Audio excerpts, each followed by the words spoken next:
Wesh.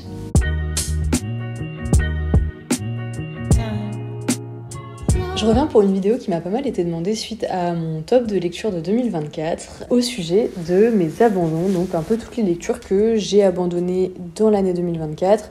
Mais moi j'avais envie de dépasser un peu juste mes abandons de 2024 et de faire vraiment une vidéo sur l'abandon des livres et pour moi la nécessité de savoir abandonner ses lectures. Un petit disclaimer que je pense nécessaire à chaque fois qu'on parle de livres qu'on n'aime pas ou qu'on n'a pas aimé, c'est mon avis. Ça ne veut pas dire que le livre est mauvais, c'est pas parce que j'ai pas aimé, des fois c'est moi qui ne trouve pas d'intérêt en raison de mes sensibilités, des fois peut-être le livre est effectivement mauvais, des fois j'avais des attentes qui n'ont pas été remplies, donc forcément ça crée de la frustration. Voilà, il peut y avoir plein de raisons au fait que j'apprécie pas un livre, mais voilà, si jamais ces livres-là, vous les avez beaucoup aimés, s'ils font partie de vos livres préférés, etc., je ne remets pas fondamentalement en cause la nature de l'œuvre, voilà, rassurez-vous. Mais je trouve ça bien aussi de discuter un petit peu de ce qu'on n'aime pas dans la littérature et tout ça. J'ai prévu trois parties à la vidéo, bon, qui seront très inégales en termes de durée, mais d'abord je voulais présenter 2 livres que je regrette de ne pas avoir abandonnés. Ensuite, des livres que j'ai abandonnés. Et pour finir, un livre que j'ai abandonné et que j'ai fini par reprendre pour mon plus grand plaisir. Donc voilà, pour essayer d'expliquer un petit peu mon rapport au fait d'abandonner les livres.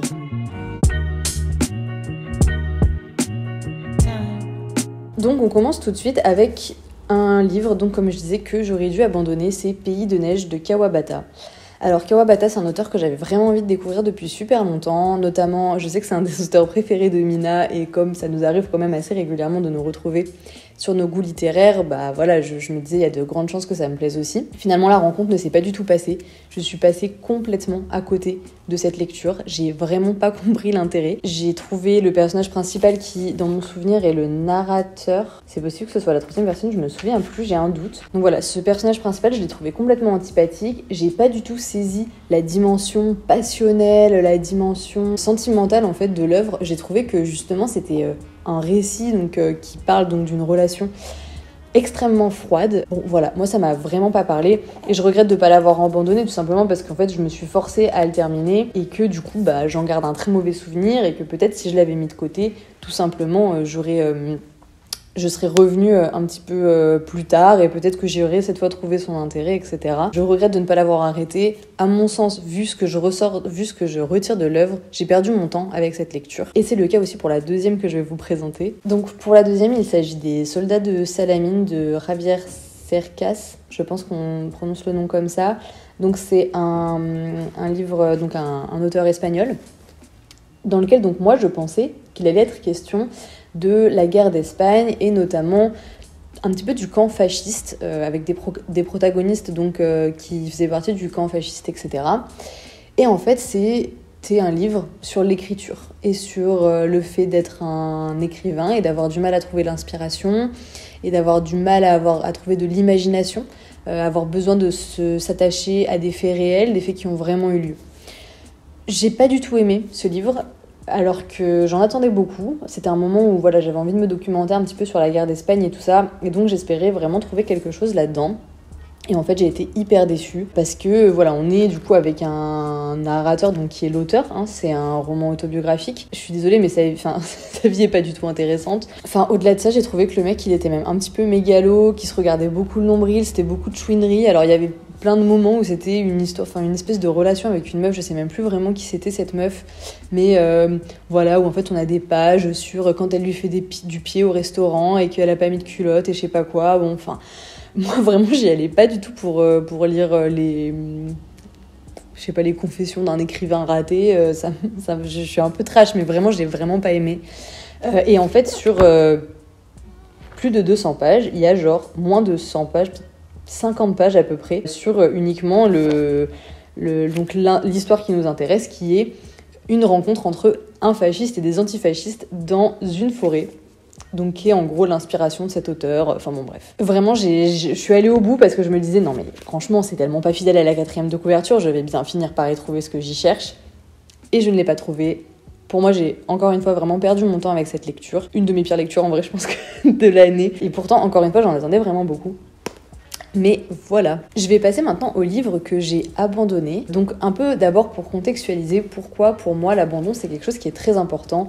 Tout simplement comme je viens de l'illustrer un petit peu avec les 2 lectures précédentes. Pour moi, il y a tellement de choses magnifiques à lire. Il y a tellement d'auteurs, de rencontres à faire littéraires que je trouve que je n'ai pas de temps à perdre avec des lectures soit qui sont mauvaises, soit tout simplement qui ne me plaisent pas.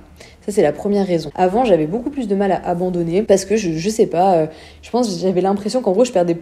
Que si j'abandonnais un livre, tout le temps que j'avais passé à le lire avant, ça allait être du temps perdu. Et en fait, j'ai réalisé que je perdais plus de temps à poursuivre une œuvre que je n'aimais pas qu'à l'abandonner tout simplement et à mettre à profit le temps qui me reste pour lire autre chose. D'autant plus que des fois, c'est tout simplement pas le moment de lire un livre.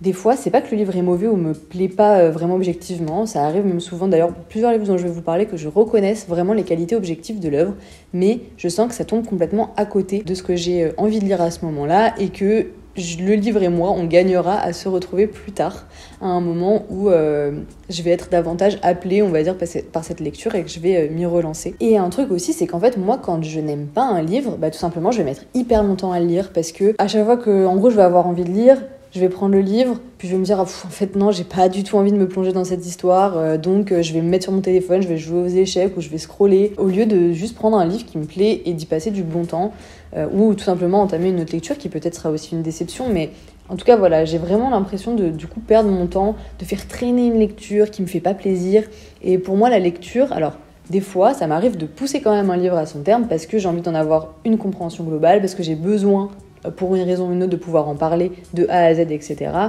Mais voilà, faut que j'ai vraiment un petit peu un objectif, et quand c'est juste de la lecture plaisir, j'ai décidé d'arrêter vraiment de me faire violence.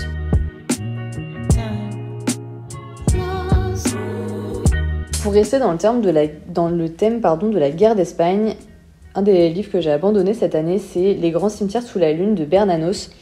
Donc là, pareil, qui raconte un petit peu le point de vue fasciste de la guerre d'Espagne. Alors là, typiquement, très très bon exemple d'un livre duquel j'ai complètement reconnu les qualités objectives, mais qui est arrivé au très mauvais moment. Voilà, en fait, il y a un côté un petit peu presque essai philosophique en fait sur le rapport à la violence, sur le rapport à la guerre, jusqu'où on peut aller pour défendre ses idées. Et en soi, c'est vraiment quelque chose qui m'intéresse. C'est un livre que je relirai plus tard. Là, voilà, je sais pas, je lisais. Et c'était comme si mes yeux simplement faisaient défiler les mots et que moi je n'en retenais rien, que mon cerveau était pas en train de lire, était en train de penser à autre chose.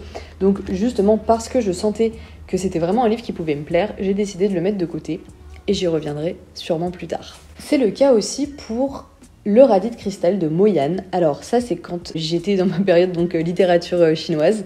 Mo Yan, c'est un auteur qui est très connu, franchement c'est un peu un classique de la littérature chinoise et donc j'avais envie de le découvrir. Il a écrit quelques pavés et moi je voulais commencer plutôt avec un livre court, donc c'est pour ça que j'avais acheté Le radis de cristal, sur vos conseils notamment, je ne vous jette pas la pierre. Mais pareil, la rencontre c'est vraiment pas faite. Je pense que, c'est un livre que je vais réessayer de lire parce que je pense en vrai que ça peut me plaire. Je sais pas, j'avais l'impression que c'était un récit complètement décousu. Les personnages ne me parlaient pas du tout, l'intrigue ne me parlait pas du tout.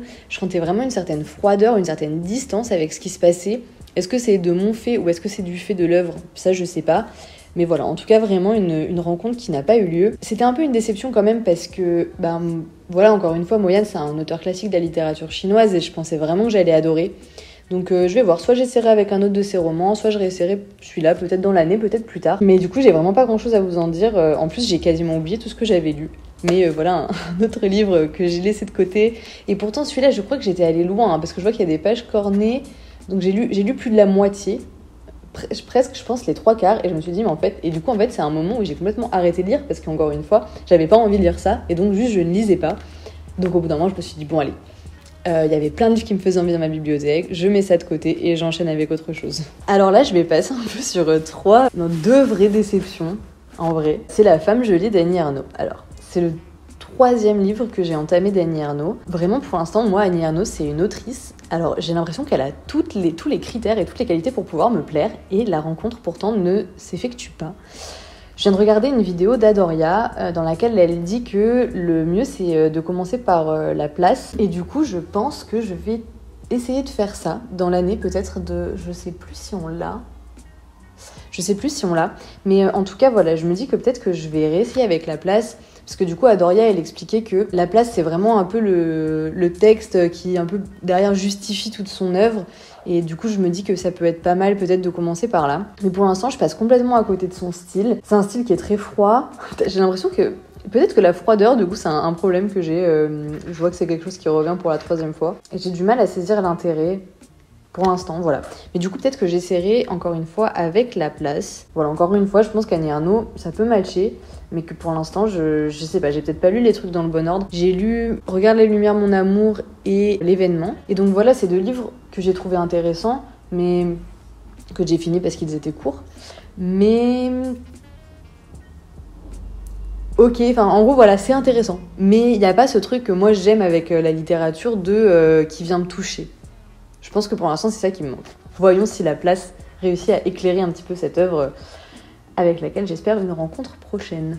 Ensuite, donc là, pareil, quand même Enfin, c'est pas une énorme déception parce que j'ai pas détesté ce que j'ai lu, mais je pense vraiment que c'était pas du tout le moment pour moi de le lire. C'est Les raisins de la colère de Steinbeck. La vidéo a été coupée, donc je sais plus exactement où j'en étais. Je sais que j'étais en train de vous parler des raisins de la colère. En gros, je pense un truc qui a fait que j'ai pas accroché à cette lecture, c'est la structure du texte.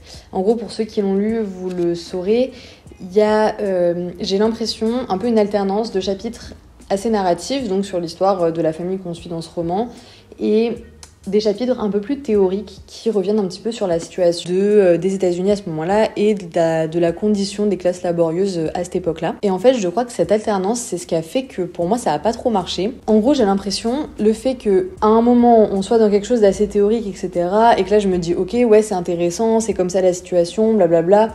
Et en gros, au fil du chapitre, je saisis l'intérêt, je me mets dedans. Et bam, le chapitre d'après, c'est un chapitre très narratif. Et donc, voilà, je mets un petit peu de temps à me remettre dedans. Et puis au bout d'un moment, je me dis, ouais, ok, c'est bon, là, je suis bien avec cette petite famille, j'ai envie de continuer. Et bam, le chapitre d'après, c'est à nouveau un chapitre assez théorique, assez descriptif des États-Unis à ce moment-là. En fait, ça fait que j'avais du mal à trouver un fil conducteur de ma lecture. Après, il y a aussi, je pense, le fait que au moment où je le lisais, c'était en plein dans la rédaction du mémoire, donc ça, encore une fois, ça n'aide pas. Il y a des pavés pour lesquels ça l'a fait, hein, mais voilà. Bon, malheureusement, pour celui-là, ça l'a pas fait. C'est vraiment un livre que je garde dans ma pile à lire, quoi, que je veux lire prochainement. Je pense que je lirai bientôt. Peut-être que je le retenterai cette année. Si vous l'avez lu, je serais curieuse d'en discuter quand même. Alors là, on va être sur une note beaucoup plus positive, mais je suis contente parce que cette sélection, elle reflète vraiment toutes les raisons pour lesquelles je peux abandonner un livre. Donc cette fois, c'est un roman qui m'avait à nouveau été pas mal recommandé. Quand je l'attaquais sur Insta, tout le monde me disait « Oh mais tu vas trop aimer, tu vas voir, c'est génial et tout ». C'est Les Mémoires d'Adrien de Marguerite Yourcenar. On est sur une note complètement différente. Là, c'est pas du tout parce que ça n'a pas matché que je l'ai arrêté. Au contraire, c'est un roman que j'adorais, vraiment j'étais à fond dedans, j'étais trop contente de ce que je lisais, tout ça. Je pense que j'en avais lu à peu près la moitié, peut-être un peu plus de la moitié. Et en fait, j'ai été tout simplement appelée par une autre lecture. Alors je me rappelle plus comment ça s'est passé exactement. Est-ce que je suis allée en librairie, je suis revenue avec les bras chargés de nouvelles pépites à lire? Est-ce qu'on m'a offert quelque chose? Je ne me souviens pas. Mais je sais que je l'ai arrêté alors que j'adorais parce que j'ai ressenti l'envie impérieuse de lire autre chose, tout simplement. Et ça, c'est vraiment, depuis l'année dernière, quelque chose qui fait que je peux abandonner des livres. C'est quand je suis dans un livre qui me plaît, mais que, vraiment, là, parce que je suis passée en librairie, parce qu'on m'en a offert, parce que j'ai écouté quelque chose sur un auteur, une autrice, sur un roman, et que du coup, je me dis, non mais là, en fait, j'ai vraiment trop envie de lire ça. Et ben j'accepte en fait d'abandonner ma lecture en cours et de passer sur ce roman qui m'appelle. Et je me rends compte que vraiment, quand je vais vers les lectures je sens vraiment un besoin impérieux de le lire maintenant, et ben en général, c'est des expériences de lecture qui sont vraiment 1000 fois mieux, vraiment des super bonnes expériences de lecture. Et c'est pour ça que je décide maintenant de céder à cette envie-là. Ça fait peut-être qu'il y a des livres que j'abandonne et auxquels je reviendrai quelques années plus tard, ou peut-être que des fois je les reprends dès que j'ai terminé le roman en cours, enfin le nouveau roman. Mais voilà, c'est un des motifs pour lesquels j'abandonne, et le motif pour lequel j'ai abandonné celui-là, alors qu'il me plaisait beaucoup. Et en vrai, là de vous en parler, ça me donne peut-être un peu envie de m'y remettre et de le terminer.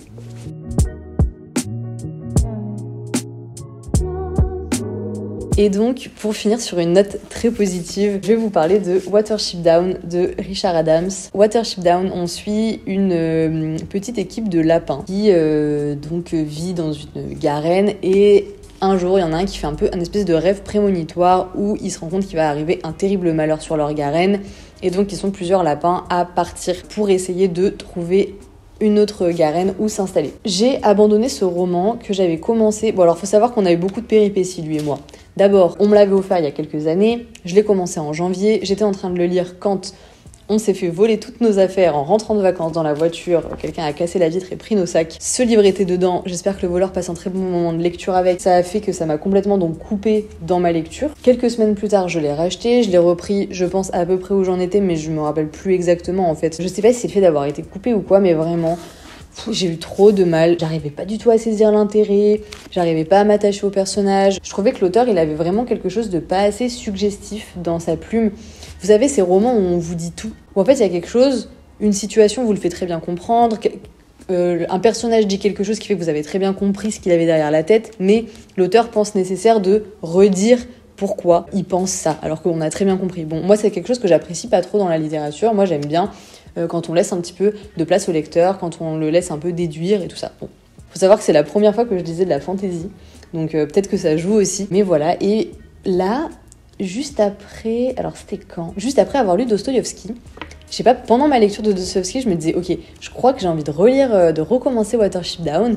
Je crois que j'ai envie de reprendre le roman. Et du coup, quand j'ai fini Dosto, j'ai direct repris le roman. Et cette fois, ça a été trop chouette.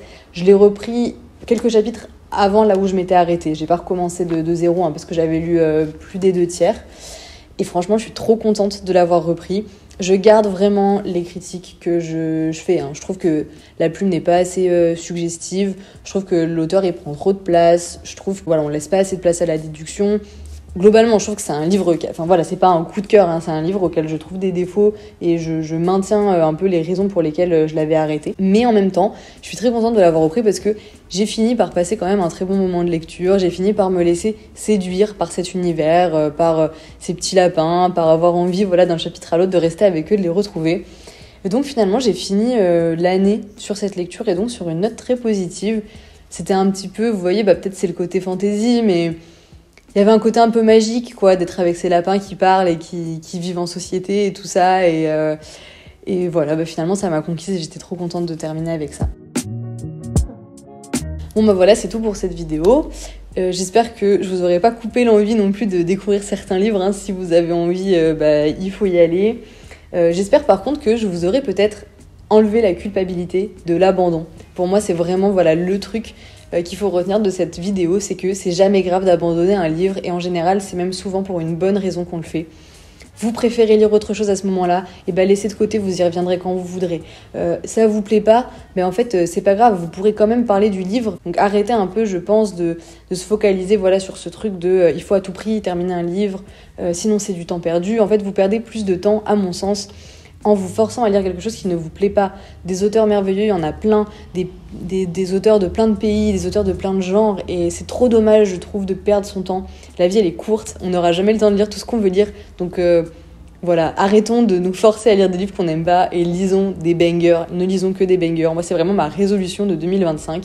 Je ne veux lire que des bons livres, et si j'aime pas, je mets de côté, j'y reviendrai plus tard ou pas du tout, et c'est très bien comme ça. La prochaine vidéo, ce sera une vidéo sur les romans un peu politiques, donc j'espère que ça vous plaira, et je suis aussi en préparation d'une vidéo sur vos livres préférés que j'ai commencé à lire. Je me régale, je suis trop enthousiasmée par cette vidéo et je vous remercie pour votre enthousiasme aussi parce que ça crée pas mal d'échanges et c'est trop chouette. Je vais vous laisser ici pour aujourd'hui. Si vous avez aimé cette vidéo, je vous invite à vous abonner, à mettre un pouce et éventuellement un petit commentaire. C'est hyper réconfortant pour moi d'avoir des commentaires parce que c'est vraiment le seul retour que j'ai sur ces vidéos. Je vous souhaite de très bonnes lectures et je vous dis à la prochaine.